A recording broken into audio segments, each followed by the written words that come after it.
नमस्कार और स्वागत है आपका हमारी आज की इस खास चर्चा में। नमस्कार। आज हम बात करने वाले हैं टेक की दुनिया में एक कह सकते हैं नए खिलाड़ी की, ज़ोहो का बनाया हुआ एक वेब ब्राउज़र ऊला। हाँ, ऊला ब्राउज़र। हमने इसकी काफ़ी सारी समीक्षाएं देखी हैं, कुछ विश्लेषण भी पढ़े हैं। तो आज हम क्या करने वाले हैं, हम समझने की कोशिश करेंगे कि ये ऊला आखिर क्या चीज़ है, क्या इसमें खास है, भारत के लिए इसके क्या मायने हैं। और हाँ, इसके फायदे क्या हैं और शायद क्या चुनौतियां हो सकती हैं, इस पर हम थोड़ी गहराई से बात करेंगे। बिल्कुल, क्योंकि देखिए आजकल डेटा प्राइवेसी कितनी बड़ी चिंता है ना? हाँ, बहुत ज़्यादा। और ऐसे में अगर कोई ब्राउज़र आए और कहे कि भाई हम आपको ट्रैक नहीं करेंगे, आपका डेटा नहीं बेचेंगे, तो ध्यान तो जाता ही है। सही बात है। ऊला का यही वादा है और खास बात ये कि भारत में बना है। फोकस है प्राइवेसी, सिक्योरिटी और प्रोडक्टिविटी पर, ऐसा कहा जा रहा है। हाँ, यही उनके मेन पिलर्स हैं। तो चलिए फिर शुरू करते हैं। सबसे पहले एकदम बेसिक सवाल, ये ओला ब्राउज़र आखिर है क्या? देखिए, ओला जो है वो ज़ोहो कॉरपोरेशन का एक वेब ब्राउज़र है। और अगर टेक्निकल लेवल पे देखें हाँ, तो ये गूगल क्रोम की तरह ही क्रोमियम इंजन पर बेस्ड है।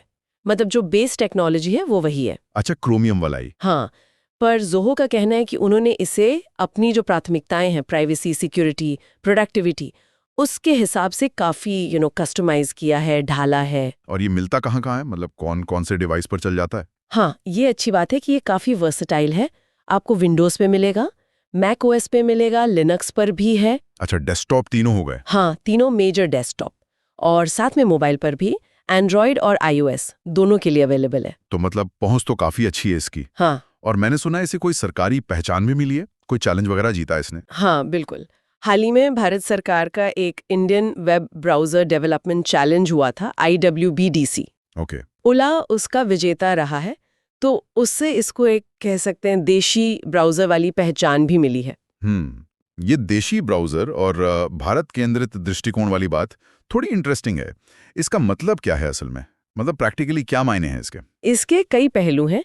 सबसे अहम जो दावा है वो है डेटा स्वराज्य का, मतलब डेटा सॉवरेनिटी। डेटा स्वराज्य, ये क्या होता है? बेसिकली उला का कहना है कि वो यूजर का जो डेटा है उसे किसी थर्ड पार्टी को बेचेंगे नहीं। ओके। और आजकल आप देख ही रहे हैं भारत में डेटा लोकलाइजेशन की कितनी बात हो रही है कि डेटा देश के अंदर रहे, डिजिटल आत्मनिर्भरता बढ़े। हाँ हाँ, ये बातें तो चल रही हैं। तो उस लिहाज से एक इंडियन कंपनी का ये वादा कि आपका डेटा सेफ रहेगा, बेचा नहीं जाएगा, ये काफी महत्वपूर्ण हो जाता है।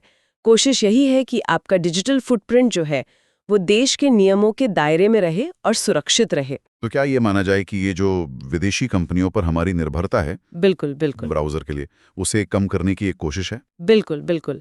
ये स्वदेशी तकनीक वाला एंगल है।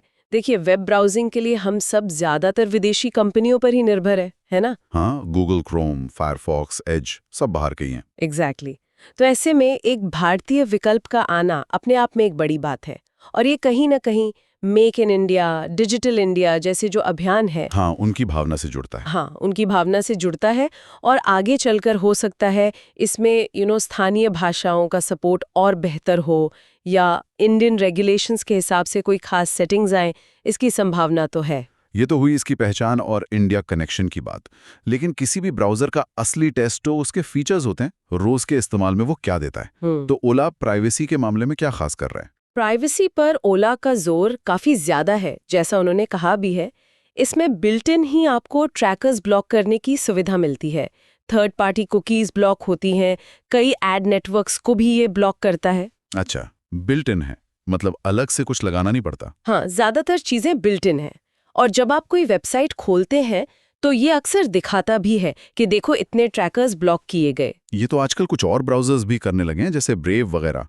ओला में कुछ और अलग है प्राइवेसी को लेकर? हाँ, एक फीचर है जो मुझे काफी दिलचस्प लगा, auto reset browser ID. Auto reset browser ID, ये क्या है? ओला का दावा है कि हर बार जब आप ब्राउजर बंद करके दोबारा खोलते हैं, मतलब एक नया सेशन शुरू करते हैं, हाँ। तो आपकी एक तरह की जो डिजिटल पहचान होती है ऑनलाइन, वो आईडी रीसेट हो जाती है। हर बार? हाँ, हर बार। इससे होता क्या है कि वेबसाइटों और एड कंपनियों के लिए आपकी आदतों का एक लंबा प्रोफाइल बनाना बहुत मुश्किल हो जाता है। अरे वाह, ये तो वाकई यूनिक लग रहा है। मतलब हर बार आप एक तरह से नए यूजर बन जाते हैं उस वेबसाइट के लिए। एक तरह से हाँ, ट्रैकिंग को बहुत मुश्किल बनाने की कोशिश है ये। और सिक्योरिटी को लेके भी कुछ बड़े दावे सुने मैंने, जैसे वो 24 घंटे में पैच वाली बात। हाँ, ये उनका एक बड़ा मार्केटिंग पॉइंट है। 24 घंटे सुरक्षा पैच नीति। वो कहते हैं कि अगर कोई सिक्योरिटी प्रॉब्लम पता चलती है तो वो 24 घंटे के अंदर उसे ठीक करने के लिए अपडेट रिलीज कर देंगे। 24 घंटे? ये तो बहुत एम्बिशियस है तो एम्बिशियस।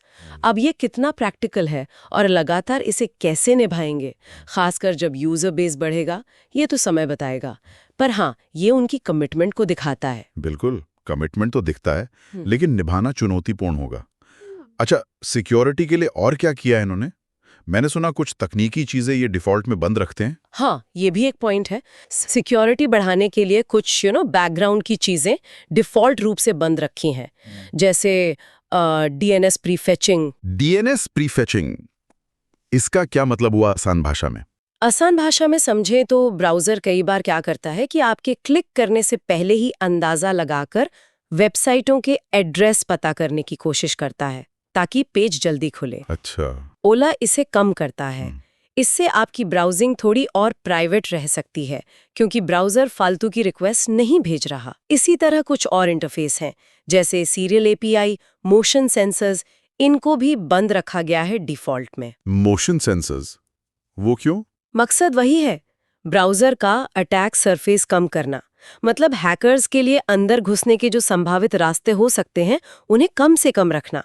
जितने कम दरवाजे खुले होंगे, सेंध लगाना उतना मुश्किल होगा। समझ गया। तो प्राइवेसी और सिक्योरिटी पर तो काफी ध्यान दिया गया है। अब आते हैं उस फीचर पर जिसका काफी जिक्र हो रहा है, मोड्स। ये क्या बला है और कितना काम का है? हाँ, ये ओला का एक बड़ा यूनिक सेलिंग पॉइंट है मोड्स। इसमें पहले से बने हुए 5 मोड मिलते हैं आपको। 5 मोड? कौन कौन से? एक है वर्क मोड, फिर personal mode, kids mode, developer mode और एक है ओपन सीजन मोड। अच्छा, इतने सारे? तो हर मोड का अलग काम है। बिल्कुल। हर मोड की अपनी सेटिंग्स है, अपना एक पर्पस है। जैसे वर्क मोड में आप सेट कर सकते हैं कि भाई सोशल मीडिया या न्यूज़ साइट्स ब्लॉक रहें ताकि काम पर फोकस बना रहे। हाँ, ये तो काम का हो सकता है। फिर किड्स मोड है जो बच्चों के लिए एक सेफ ऑनलाइन माहौल बनाने में मदद करता है। डेवलपर मोड में डेवलपर्स के काम के टूल्स आसानी से मिल जाते हैं। और ओपन सीजन मोड, जैसा नाम से लगता है, उसमें लगभग कोई रोक टोक नहीं होती। तो ये एक ही ब्राउजर में अलग अलग प्रोफाइल बनाने जैसा हो गया है ना? हाँ, कुछ वैसा ही समझ लीजिए। और दावा ये है कि आप एक क्लिक से इन मोड्स के बीच स्विच कर सकते हैं। अच्छा, स्विच करना आसान है? हाँ, यही कहा गया है। तो सोचिए, अगर कोई अपना काम का ब्राउजिंग और पर्सनल ब्राउजिंग बिल्कुल अलग रखना चाहता है, बिना 2 अलग अलग ब्राउजर खोले, लोग एक ही टूल में अपनी अलग अलग डिजिटल लाइफ को आसानी से मैनेज करना चाहते हैं। ये कॉन्सेप्ट तो इंटरेस्टिंग है। अच्छा, प्रोडक्टिविटी बढ़ाने के लिए और क्या टूल्स हैं इसमें? कुछ बिल्ट इन टूल्स दिए हैं इन्होंने जो काम आ सकते हैं, जैसे एक है ज़ोहो एनोटेटर और स्क्रीन कैप्चर।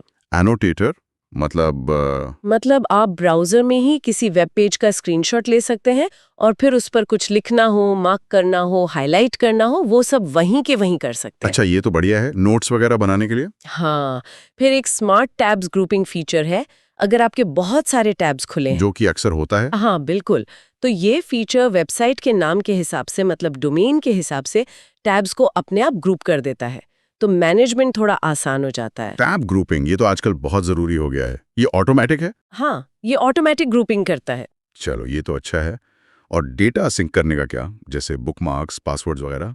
हाँ, वो सुविधा भी है अगर आपका ज़ोहो अकाउंट है, जो कि ज़ोहो की बाकी सर्विसेज के लिए होता है। हाँ, तो आप उस अकाउंट से लॉगिन करके अपने बुकमार्क्स, हिस्ट्री, पासवर्ड्स, सेटिंग्स वगैरह को अपने सभी डिवाइस पर सिंक कर सकते हैं। मतलब आपने फोन पे कुछ बुकमार्क किया, वो लैपटॉप पर भी मिल जाएगा। और ये सिंकिंग सिक्योर है? ज़ोहो का कहना है कि सारा डेटा ट्रांसफर इनक्रिप्टेड होता है, मतलब सिक्योर तरीके से भेजा जाता है। और हाँ, बिजनेसेस के लिए इसका एक अलग एंटरप्राइज एडिशन भी है, जिसमें कंपनियों के लिए ज़्यादा कंट्रोल और सिक्योरिटी फीचर्स मिलते हैं, जैसे डेटा लीक प्रिवेंशन वगैरह। ठीक है, तो फीचर्स तो सुनने में काफ़ी दमदार लग रहे हैं, खासकर प्राइवेसी और ये मोड्स वाला कॉन्सेप्ट। लेकिन भाई, हर नई चीज़ के साथ कुछ ना कुछ कमियां या चुनौतियां भी होती हैं।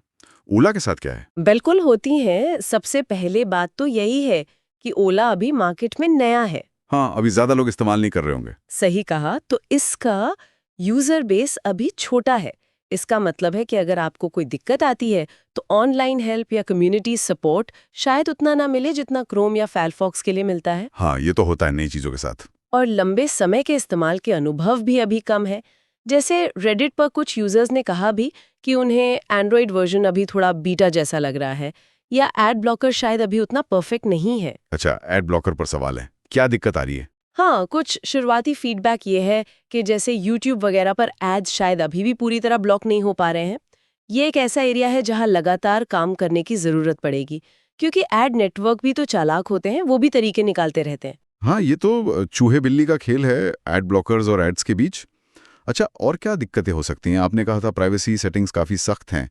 क्या उससे कभी वेबसाइटें ठीक से नहीं खुलती? ये एक संभावित समस्या है, और ये सिर्फ ओपेरा के साथ नहीं, किसी भी ब्राउज़र के साथ हो सकती है जिसकी प्राइवेसी सेटिंग्स बहुत स्ट्रिक्ट हो। अच्छा। हाँ, जब ब्राउज़र बहुत सख्ती से स्क्रिप्ट्स या कुकीज़ को ब्लॉक करता है तो कुछ वेबसाइटें या उनके कुछ हिस्से ठीक से काम नहीं करते। हो सकता है कोई बटन ना चले या लॉगिन ना हो पाए। तो फिर यूज़र को क्या करना पड़ता है? ऐसे में यूज़र को शायद उस खास वेबसाइट के लिए सेटिंग में जाकर थोड़ी ढील देनी पड़े। एक तरह का बैलेंस बनाने वाली बात है प्राइवेसी और कंपैटिबिलिटी के बीच। समझ गया। और क्या कस्टमाइजेशन के ऑप्शन कम हैं? मतलब जैसे लोग थीम बदलते हैं या बहुत सारी एडवांस्ड सेटिंग्स छेड़ते हैं। हाँ, जो लोग अपने ब्राउज़र को बहुत ज़्यादा अपने हिसाब से ढालना पसंद करते हैं, मतलब डीप कस्टमाइजेशन करते हैं। हाँ, पावर यूजर्स। हाँ, पावर यूजर्स, उन्हें शायद क्रोम या खासकर फायरफॉक्स के मुकाबले ओला में अभी उतने विकल्प न मिले। एडवांस सेटिंग्स या थीमिंग के ऑप्शन थोड़े लिमिटेड हो सकते हैं। ठीक है। और एक बात और, विश्वास की। मतलब ज़ोहो एक कंपनी है, वो कह रही है कि डेटा सुरक्षित रखेगी, बेचेगी नहीं। पर क्या यूजर भरोसा कर पाएंगे? ये एक बहुत वैलिड पॉइंट है।